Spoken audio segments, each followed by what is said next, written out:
यो पर्वत जिल्ला रानीपानी गाविस वार्ड नम्बर 6 पस्यार भन्ने ठाउँबाट अवलोकन गर्न सकिने कालीगण्डकी नदी साथको दृश्य हो।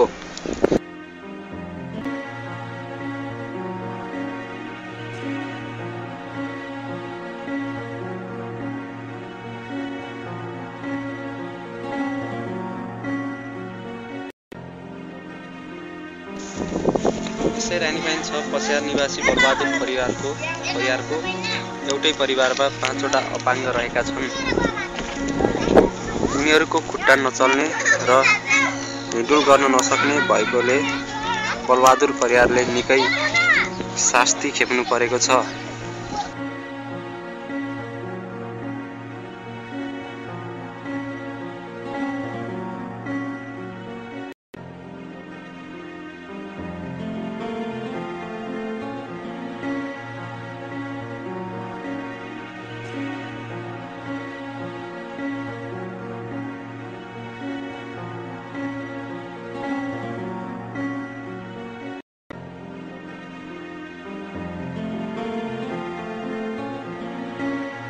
तिम्रो नाम के हो?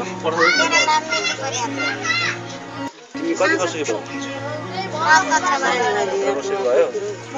तिम्रो औषधि उपचार भइरहेको छैन?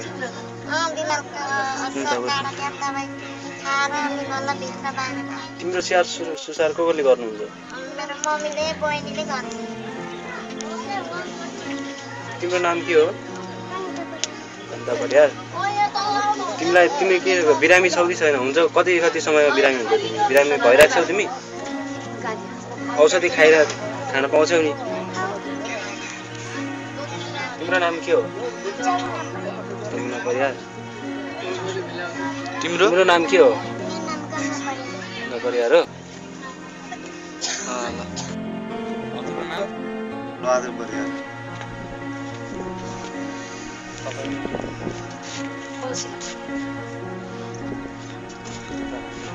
जन्म कतिवटा जन्म? मैले 8 वटा। अहिले 8 वटै छन्? 8 वटा 7 वटा। 7 वटा छन्। 7 वटामा 5 वटा अपाङ्ग? 2टा राम्रै छन्? 3टा राम्रो। 8 वटै भयो नि त। 8 वटा जन्माउनु 8 वटै राम्रो छन्। 8 वटा छ। 3टा राम्रो 5 वटा अपाङ्ग। बुझे 5 वटा अपाङ्ग। तपाईले यो सहयोग रकमबाट के गर्नुहुन्छ? दबाई पानी अब केटाहरु दबाई पानी एकछिन नभइदिए हुन्छ। सबै थोक त के छ भन्दा अब दबाई पानी गर्ने, तिनलाई सुसार गर्ने, तिनको भन्दा सामान किन्नै पर्यो, सबै थोक गर्दाखेरि अब पैसा त त्यही दबाई पानीमा चाहिँ सकिन्छ। एकछिन नभइदियो नि। नेपाल सरकारले हजुरलाई सहयोग गरेको अवस्था छ कि छैन? गरे के सहयोग गरेछ? यो सहयोग गरे अब त्यही नेपाल सरकारले दिइसकेको हामीलाई दिइसकेको भन्दा मासिक 1000 दिन्छ एकजनाको पाइरहेको लाग्छ। त्योभन्दा त्यही सहयोग गरेको। राजु शर्मा लगायत फिनल्यान्डको भाषा सहर लगायत विभिन्न ठाउँहरूमा बसोबास गर्ने नेपाली दाजुभाइ तथा दिदीबहिनीहरूले यो अपाङ्ग परिवारलाई रु 90,000 रुपियाँ सहयोग गर्नुभएको हुँदा यो सानो सहयोग रकम अपाङ्ग परिवारलाई बुझाइदिनु हुन राजु शर्माकै हजुरबुवा पुननारायण उपाध्यायज्यूलाई विनम्र अनुरोध गर्दछौँ।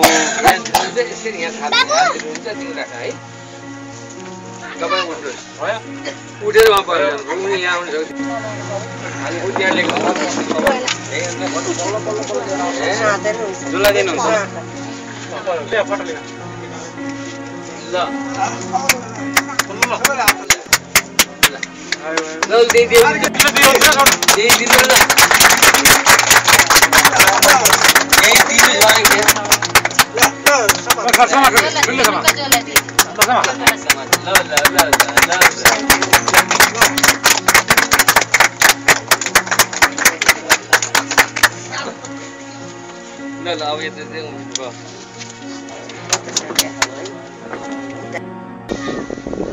हजुरको नाम?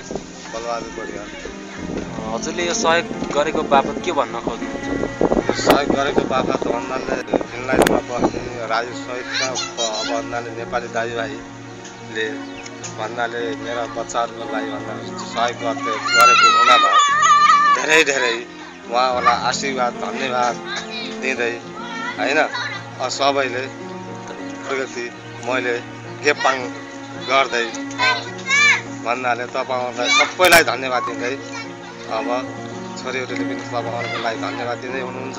अझै पनि सहयोग होला भन्दै केटाहरूले भन्नाले छोराछोरीले बच्चा अपाङ्गहरूले भन्नाले पनि आशा राख्दैछन्। अब सबैले भन्नाले अब गरिहाल्नु विदेशी बस्ने दाजुभाइहरूले पनि सबैले यहाँ तपाईँहरूले मात्र अरूहरूले पनि सबैले सहयोग गरेका छन्। त्यही गफ भन्दै म बिदा हुन्छु। हस् त।